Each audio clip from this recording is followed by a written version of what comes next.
BPCon in Orlando, Florida, 2023. So we're literally only about a day into this thing and already had a ton of awesome conversations, a ton of networking. It's actually started the first night. We had a networking session right out here. Got to meet a ton of other investors, hear what they're doing, make a lot of really great connections. And then this morning we got started. David Osborne actually did the keynote speaking. We've also talked with a lot of really big operators that are managing bigger portfolios and getting to hear them share a lot of their best practices and learn from them and kind of bounce ideas that we do, but better strategies. And ultimately create connections down the road. When you get stuck on somebody, you've got somebody you can reach out and lean on.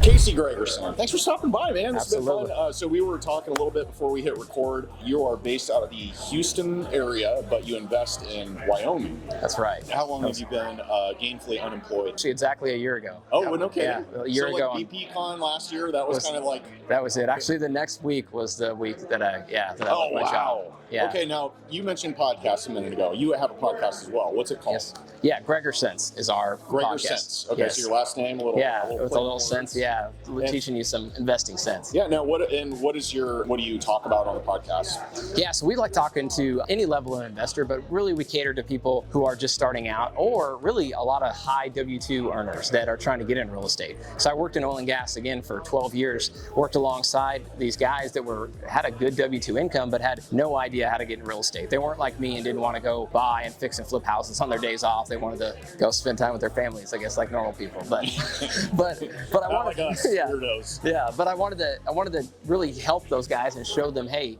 this is some tips of how you can do it. So we like to talk to different wholesalers, also talk to different IRAs. Like, for example, we brought on a self-directed IRA professional to show these guys, hey, here's a way you can use your self-directed IRA to invest in real estate. So we just want to give them a lot of different strategies and how they can get started in real estate. What do you like about the Wyoming market compared to, say, somewhere else like Houston? Yeah, that's I get that question a lot too. So I actually had a small portfolio in Dallas-Fort Worth, about 10 properties at one point. We actually sold that about just over a year ago. It was last summer. We had all those units. Because I looked at my cash flow. I'm like, here's how much money I was making in Fort Worth, and I looked at my Wyoming stuff, and I'm like, it wasn't close. So I took those properties. I did a 1031 exchange into a 14 unit and a fourplex in Wyoming, and the cash flow's been phenomenal since then. Yeah. So I just really it's the cash flow, right? Because the property taxes and insurance now is killing you in Texas or places in the South, right? So in Wyoming, we've got low property taxes. Actually, there's no state income tax, low insurance, and a lot of demand. There's not enough housing, like a lot of other markets in the country. There's not enough housing. And the last thing is there's not a lot of competition when it comes to investors. I was going to say, I feel like I might want to explore the Wyoming. Yeah, I know. I'm careful who I tell. No, I'm going to tell you, Owen. Yeah, I love it. No, this has been great. And one last thing. You mentioned you took down a 63 unit deal. Is that chunk of your portfolio where you have multifamily and single family mixed in? And what was that deal like taking it down? Yeah, so we've been, again, buying single families and then duplexes, fourplexes. We bought that 14 unit about a year ago. Mm-hmm. But with our lead funnel, and basically, because we go direct to seller and we get a lot of leads that come into us, we cast a wide net in Wyoming, honestly, out of essentials, because we need to get the lead flow and keep my team busy. We got to cast a wide net. But because of that, we get some multifamily stuff that came in. So that one came in it was last February, and we closed it this June, and it's been a game changer. Like, when we start to look at the scale that we can now apply on this property, it's crazy. We actually did a little bit about the deal. We bought these units for $60,000. That was purchase plus rehab, and they're going to turn around and rent for $1,000 a month. Ooh, so cash flow is, yes, exactly. So, and now we've got a full-time maintenance guy there. I mean, we're doing all sorts of evictions. We've been in the trenches the last 3 months of turning this property around, but it's been a cool evolution to do a 14 unit. We went full circle on that a year ago. Actually, we just went a year on that one, and we got all those rents from $600 to $1,200, which was great, right? And now we're doing it on times 63, so it's a lot bigger. But again, just as everybody knows, multifamily, you get that scalability, and it's been a fun project, honestly. Once you get stabilized that, are you going to refinance and recoup some of the cash and do it again, hopefully? Absolutely, yeah. So we actually took on an equity partner on this one, and that was our plan from the start, was put our money in, be able to refinance. We're hoping within 12 months we can have it stabilized and up to market rents and pull all our money out. Maybe if we're lucky, we'll get a little extra out. That's the plan. Yeah. Now, if somebody's catching this and they are interested in maybe potentially multifamily investing in Wyoming. What's the best way to reach you generally? Yeah, so if you're on social media, go to our Instagram page, just Casey Gregersen, my name, without any dots, just Casey Gregersen. You can reach out to me there. Also, check out our YouTube channel. We talk a lot about our deal flow. We talk a lot about our guests. That's where we actually share all of our podcast episodes on Gregersense. So any one of those ways, reach out to me. I'd love to chat. Because again, Wyoming, I think it's not everybody knows about it, and it's a good thing, but also I want to bring in some love, want to share the love, bring in some other people who can take advantage of what we have been doing for the last 13 years now. I love it, man. Well, thanks for sharing your story. It's been great meeting you. Okay, I'm here with Josh Chamberlin, and we want to talk to you guys a little bit about landlord laws and how it differs state by state. So we invest in Wyoming and Montana and Texas, typically landlord-friendly states. And when I say landlord-friendly, it's friendly toward evictions, it's friendly toward, I guess it's very pro-landlord, but I want to give them the flip side. I want to hear, Josh, tell us about, how does Oregon, for example, the state of Oregon, how do they manage, what's that look like? There's a lot of variety market to market in Oregon, but in general, it's going to be a lot more tenant-friendly. So you're talking about landlord-friendly. Oregon is more strict on their landlord, what landlords can and can't do. So people have talked about rent growth or rent caps. Yes. So Portland basically has a cap on rent growth. So if you buy a property, you want to fix it up, you want to raise the rents and start driving cash flow to that property, there's a lot of limitations to that. Wow. So even if it's even if it's forced appreciation where you literally improve that property, you're still capped to where. Tell me more. So you can't actually have a tenant leave to do that without paying the tenant to leave. So people have heard of cash for keys. Usually it's an option for investors to try to empty the property so that they can actually do these renovations. But a tenant has a lease in place and you buy that, you can't break that lease without paying that tenant to move when you're in Oregon. So you take over as the new property owner, you can definitely submit papers for them to evict, but you're going to have to pay them to move. Wow. Okay. So and then if you want to get into short-term rental restrictions, that's kind of like the Wild West right now out in Portland as well. So they're, as far as the government goes, are saying that that's having an adverse impact on housing prices on a large scale. And that's not what we're actually seeing, but they are trying to make housing more affordable. One of the avenues they're doing is trying to put more short-term restrictions in place to try to keep those houses available for retail buyers and not investors. Very interesting. Okay, so to recap, it's like cash for keys is either way, it's difficult to remove tenants. Yes. There's rent caps. And to talk a little bit more, if you say you had a tenant who's not paying, what's the eviction process and how long does it usually take in Oregon? So they actually, I don't know the exact numbers, but they're moving more towards the side of helping tenants out, stay in properties even when they're not paying. Wow. It's like your normal 3-day notice after they haven't paid. Those things have been extended out. So it's something like 14 days. So they have longer time to not pay before you even deliver notices. So they have even longer to catch up. So they're just able to drag this out through the court system. Wow. And let's say you go to court and they're like, all right, fine, I'll pay you on what I was behind on when you filed the paperwork, but they've continued to be more behind. You have to file again. So it kind of resets. If they pay you back for the portion that you filed against, they can push it out again and they can stay in the property. Wow. So that's worst case scenario, but we have to plan for those things. Yep. So it doesn't mean don't invest there, but it does mean it's a good idea to have a property management in those states. So a lot of people want to self-manage, save some money. I would say if you have states that have more restrictions on property ownership and what you can do as a landlord, it makes it much more important to get a qualified, true expert property manager to help you out so that you don't break any laws just trying to take care of your tenants and your property. Wow, man, that's a good point, Josh. So kind of the takeaway here is if you're going to buy and hold is one of the best ways to accumulate wealth in real estate. Absolutely. But know where you're investing, know the landlord laws, know property management laws, know the requirements before you jump in. Do a little bit of research. Thanks for your help today, Josh. Absolutely. All right, man. Happy to do Thanks. it. Yeah.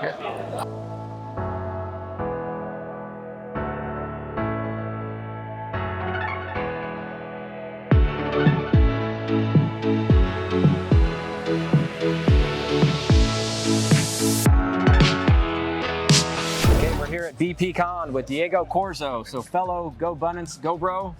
Man, a lot of different connections. What I really like about Diego, though, is his concept of a money machine. Tell us about the money machine. Yeah, so for anybody that wants to build passive income, achieve financial independence, one of the key things is building a money machine, which is basically maximizing your active income so that then you can live below your means and invest the rest for passive income, right? It's super important that, especially a salary job is good, but you want to go into a money machine where there's no cap. So the more that you bring value to the marketplace, the more money you can make. As the more money you make, then you can deploy that into passive income and get financial independence that way. Awesome. Well, give me some examples of people that you've worked with, like in different industries, and how they've really created their money machine. Yeah. And where they've taken it. Yeah, and this is something that's key because a lot of people think, oh, I want to get into real estate, and then they begin flipping, and they confuse that flipping is not investing, right? They want to get into investing in real estate. So the cool part about real estate too, as you're building wealth, is that in real estate, your active income, which is one of the ways how I did it, it was being a realtor, right? I've gone from making like 30,000, 100,000, up to 500,000 as a realtor, then putting that into my investments. So some avenues for that is being a realtor, being a wholesaler. People think that wholesaling is like a job, right? But because you have to actively work on it, then you can turn it into a business. But in the beginning, that is your active income. So active income being a realtor, flipping, wholesaling, and then later you can put it back into real estate to buy midterm rentals, short-term rentals, long-term, co-living, whatever that is, multifamily. But you have to understand the power of building your active income and bringing that value into the marketplace. Oh, love it. So to really drive that point home, I worked in oil and gas for 12 years, right? So worked with a lot of industry professionals, and that is their active money. That's their money machine, right? Yes. They can really make a high W-2 income. But when they could do that, if they could save it, now they can put it into an investment like real estate and let it into buying holds or buying turnkey or maybe investing in a syndication. Exactly. Especially that's more passive so that they can continue to focus in where I will call their zone of genius. Yes. That's a book called The Big Leap. They talk about the zone of excellence and the zone of genius. And if you can just focus in the zone of genius and partner up with somebody that you trust, that you can just give them your capital, then they can just multiply it and you reinvest back until you reach a certain level, and then you achieve financial independence. Wow, love it, Diego. Really good perspective. I hope this is going to be great for our audience to hear exactly how to go, again, create their money machine, grow that, and then start investing passively. Yes, exactly. Okay, we're here at BPCon, just wrapping up. So we're sitting in here and right around middle of October today, heading into 2024. So Diego, what are you most excited about in the market or like big plans for 2024? Yeah, big plans for 2024. I am big in building new relationships and looking at places to deploy capital in the future. One of the things of where I am right now is I want to raise capital to invest for other people, building connections and understanding that if I can leverage other people's expertise, then I can just focus in what I'm good at, right? So building partnerships is one of those things that I'm gonna be doing in the future too, but it's mostly gonna be in maximizing the cash flow. The reason is because right now with interest rates being a little bit high, I want to make sure that I look at my portfolio and be like, where can I maximize the cash flow for each property? Because maybe you can analyze a property and be like, what strategy will work better now so that I can cash flow more? So some people might do midterm rentals instead of long-term. Some people can turn a house that has like 4 bedrooms or 5 bedrooms. Maybe they can add a few more bedrooms and turn it into a co-living or a pad split. And you don't have to buy more properties. You can just maximize a portfolio right now. Wow, man, that's exciting stuff. I love the strategy. I love the cash flow. Yes. Big things coming in 2024.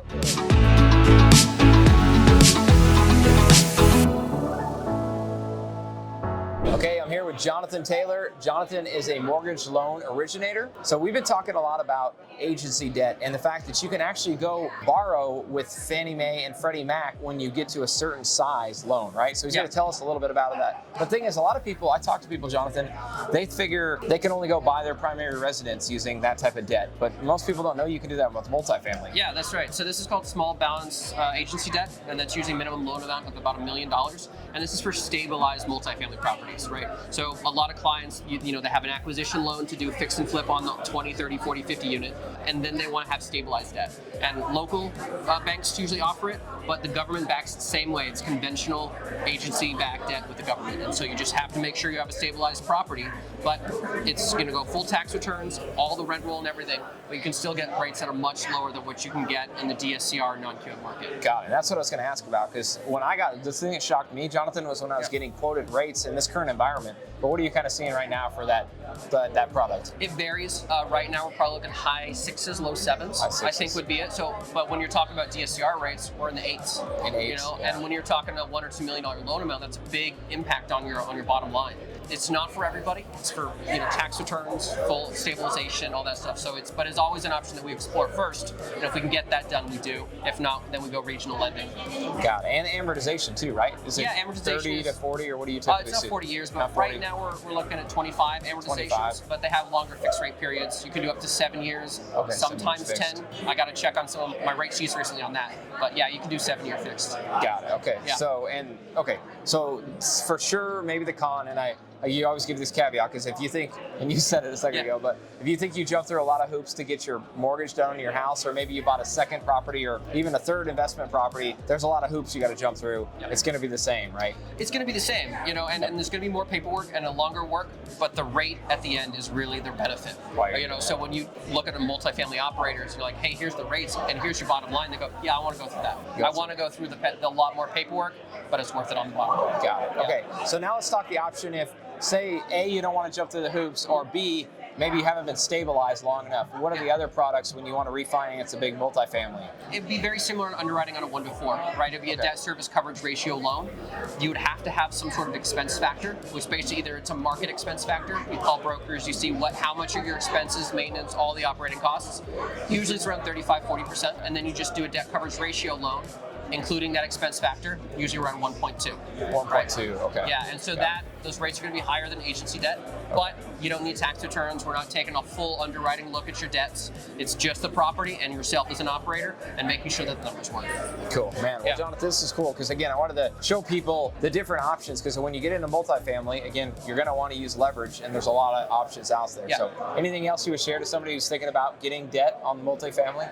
Just have someone in your pocket that knows the whole gamut of products, right? So, because there are some lenders who only do agency, there's only some lenders who do DSCR, but just have somebody who can run you through the options so you make sure that you have the right one that fits in your property. Awesome. Thanks a lot, Jonathan. Hey, anytime. Appreciate it. Likewise. Good. We're here at BPCon 2023 here with Sub2 Drew. So, Sub2 Drew, probably a lead in what he's good at, but tell me about, like, right now, interest rates are high, taxes are killing people, specifically in Houston, in Texas, right? And insurance. It's like a triple whammy for why people are not able to buy property or grow their rental portfolio in Houston.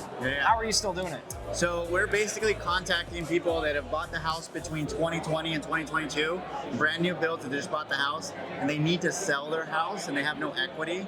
We're contacting the sellers, contacting the agents, trying to see if they'd be open to some sort of creative strategy. So I specialize in purchasing properties subject to, where I'm taking over their current interest rate and their mortgage, and the deed is transferring over to our name. And because we're getting properties at 2 to 3% interest rates, that's able to allow us to cash flow as a long-term rental.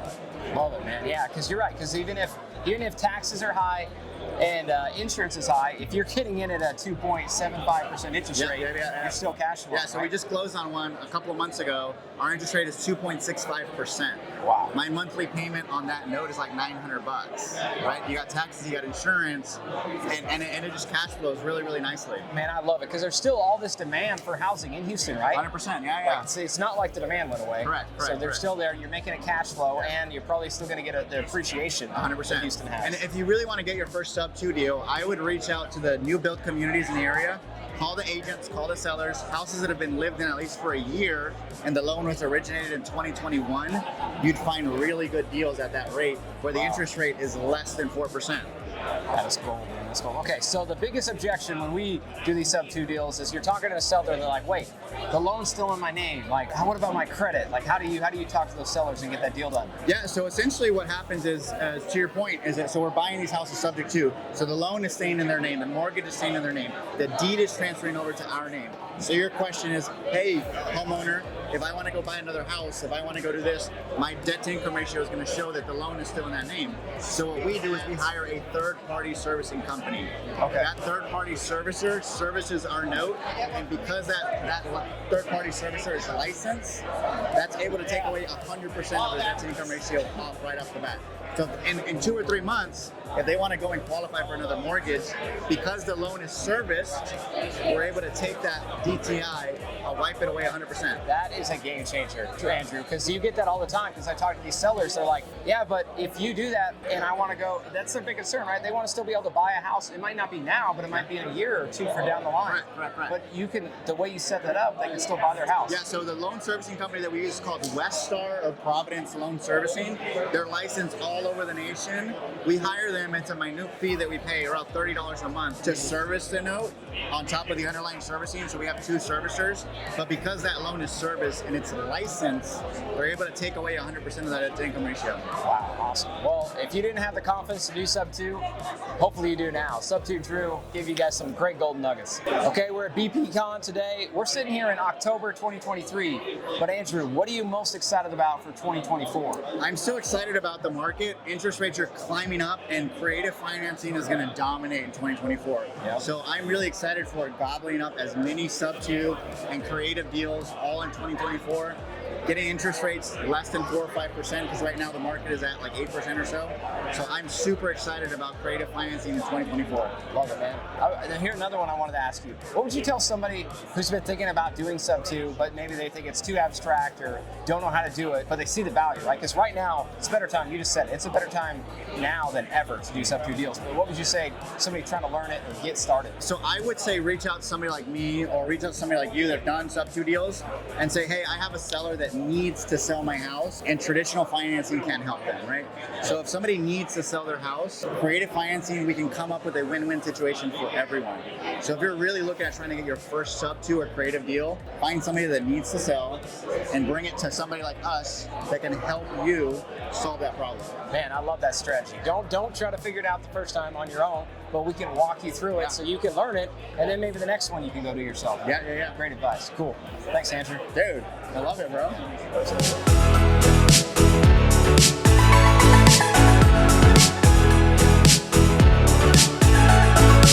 How much deduction on average do you think people can deduct in year one? Yeah, so if you didn't do a cost seg on a $200,000 house, again, divide that by 27 and a half, yep. And you're going to end up with like about $5,000 a year as a deduction. Okay. That's regular depreciation. But take the cost seg, and now you can potentially take 20 or 30% of that upfront in the first year. So you're talking about $40,000, $50,000, $60,000 instead of that $5,000 deduction. And so that's the power of it. That pool of deductions and now increasing your cash flow by not having to pay that tax. And guess what you can do with that money? Whatever you want. Exactly. I You love can it. reinvest that and help to grow. And this is why it's such a powerful tool, because it helps people to scale. Okay, we're here in the middle of day 1 at BPCon. So we're actually about to head into our afternoon sessions and check out our next workshop. But I want to show you guys, I want to take you to the main stage and show you guys where it all started. So this presentation this morning was with David Osborne. One of my favorite things about coming to BPCon is being able to be surrounded by like-minded people, right? So it's really important when you're, whatever you're trying to do in your career, but you surround yourself with the right people. And I always say above you and below you, right? Somebody who's doing something a lot higher level, and also people still learning it. So you can help them, and then you can have other people help you. But yeah, I really like being able to be here and connect with other investors who are going through the same hurdles. They've been going through interest rates rising for the last year. They've been going through maybe tough times moving properties or whatever hurdles, or whatever, and also the wins, right? You can talk about, hey, what's working good for you in your business, or it could even be like work, family, life balance stuff. Like these are all investors that a lot of them do it this full time, and they love to hustle. And it's always a battle when an entrepreneur is balancing life, family, health, wellness, all that. So you get to talk to different people and see how they manage it, right? Because everybody does a little bit different, and if you can take little bits and pieces from other people, you can kind of come up with what's going to work best for yourself. Okay, we're here at BPCon with James Dainard. So I've really looked up to, I've been listening to you forever. I've been here for 2 years listening to your presentations, trying to run construction and really just trying to do fix and flip effectively. One of the biggest hurdles no doubt in our business, and I think a lot of people's business is working with contractors. But what is your 100%. what has been your kind of best practices, especially for people like they're starting out that might be intimidated on doing a fix and flip because of the contractors? Yeah, with contractors, you got to interview a lot and you got to source them out. So we're constantly looking for more and more contractors to build the relationship with. But the thing that's worked best for us, especially like right now, the last 2 years has been the worst part of construction because the labor market's so tight. So what we like to do is just motivate them and incentivize them, right? Because everyone wants to nickel and dime, they want to complain at them, so we try to bring more positive energy with them. Yep. So the good guys, we motivate well. So right now, we're even cutting them into equity of the deals. Wow. Where they're, and what it's done is motivate them to go faster, right? They get a percentage of the profit, they're getting things done fast, or we'll offer large cash bonuses. Saying, hey, if you get it done in this 8 week, we'll pay you $5,000 or whatever it is, just to get them in the deal because they kind of block out the rest of it and they focus on your job. Their other jobs might be going slower, but yours get done. Because they got skin in the game. Love it. What would you say too to like when you're trying to build a pipeline of contractors? Like obviously you've been doing it for a while, we have too, but people who are just trying to go, maybe they want to get bids from multiple people, but they don't know where to start. So we do a lot of different things. Can't tell all my dirty secrets, but honestly, one of the best ways you can do is drive for dollars. Really? People are like, drive for dollars means go find a house. No. Drive for dollars means get resources. Resources will get you more houses. Got it. And so when you're driving around, what we will do is we'll see what properties sold. And we see it sold to an LLC as a fixer. We go drive those like once every 2 weeks, see who's working. We stop in, we talk to them, see what work they're doing, get their information, they haven't bid out stuff. Love it. That's one of them. We got lots of them. And last one is, what do you do to kind of, so you've talked about the profit share, but when you're trying to build that relationship, especially with a brand new contractor that you just met on a site, like getting them to buy in and be like, hey, come check out one of our jobs. Like any tricks you do to try to really, because it's all about the relationship at the start. Yeah, just like anything, it's about how you communicate with people. And so like what we like to do is just say, hey, we're investors. The good thing is we have lots of projects going forward. We can give you up to 10 to 20 jobs a year, keep you busy, and we'll pay you fast. We're the fastest payers, that's our thing. Like if you need a deposit check, we're getting you a check. As soon as you're done, they're getting a check that day. And so we're speed to pay. Like get them the check, get the money in their hand. That makes them happy, keeps them going forward. And then also one of the things that we like to do is we like to let them know that we're professionals. So when we meet with them and talk to them, we bring our budget. We say, hey, this is how we calculated the budget. Does that seem reasonable? Okay. And if they go, no, this doesn't seem reasonable, where can we fix this so we know going in? And so instead of going, I need you to get this down to my budget, I go, hey, can we talk to you? So that way, when we buy a house, we already know it's gonna work for you as a contractor. You're acting like you're more partners with them rather than, hey, I just need you to hit my budget. So listen to them, communicate to them, and then update your budgets with what they're saying. It brings them into the deal they feel a part of. Love it. Well, man, James, really appreciate this. This is super helpful. I know you're active on social media, but where can people reach out to you if they have questions on construction? The best place is probably on Instagram at jdainflips, or go to YouTube at Project RE. We do a ton of free education about contractors, bidding things, underwriting deals, pro formas, contracts, free education. Good stuff. Thanks. Appreciate your time, James. Yeah, for sure, guys. Okay, we made it to the main stage. This is where we had the keynote here this morning. It was with David Osborne. David Osborne is actually one of the co-founders of GoBundance, which is another mastermind I'm a part of.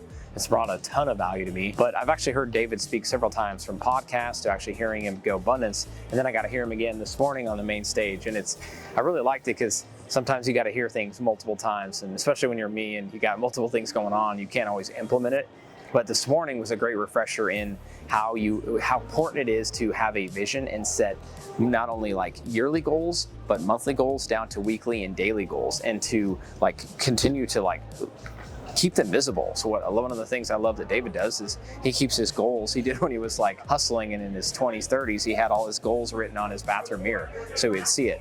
But as he's grown, the cool thing was he's taken those kind of basic 2 or 3 goals and he's started to expand it to where now he's got a 1-year goal, he's got a 3-year goal, he's got a 5-year. I think he even has a 20-year goal. But as he's kind of gotten better at it, he's constantly looking farther out in the future and planning. And when he plans it and writes it down, he's really able to try to, as much as you can, control his own destiny by planning it and constantly coming back to it and seeing if his daily, weekly, and monthly tasks are aligning with his long-term vivid vision. So I really like that. It was a good refresher of me to continue to keep my goals forefront, check them weekly, and see how I'm tracking against it. The other thing was Atomic Habits. He talked about that book, but he also talked about, hey, how does he, because what I really like when people do is they talk about a book, but then they figure out, hey, you could read a book, but how did you implement it? So he talked about, hey, he took this Atomic Habits and he wrote them all down, and now he reviews them again, daily, weekly, monthly, and yearly, to where he makes sure that he's on track by doing this daily habits to ultimately achieve his long-term goals. Talk about the networking piece. Yeah, so the networking piece, the idea is we want people to feel relaxed around each other. I think we did this about a year ago, and there was so much tension with the economy and all the alarmists, like Airbnb bus things. And for the first time ever, I saw 300 people in a room, because there wasn't as many people last year. And they all got in the room and they just relaxed, because everybody there was super passionate about the same thing, leveling up their hosting game, starting their business, optimizing their business, scaling their business. So what I want for people to come into HostCon with is prospective deals that they need money for, or deals that they're looking to invest in, and lifelong partners in the business of Airbnb.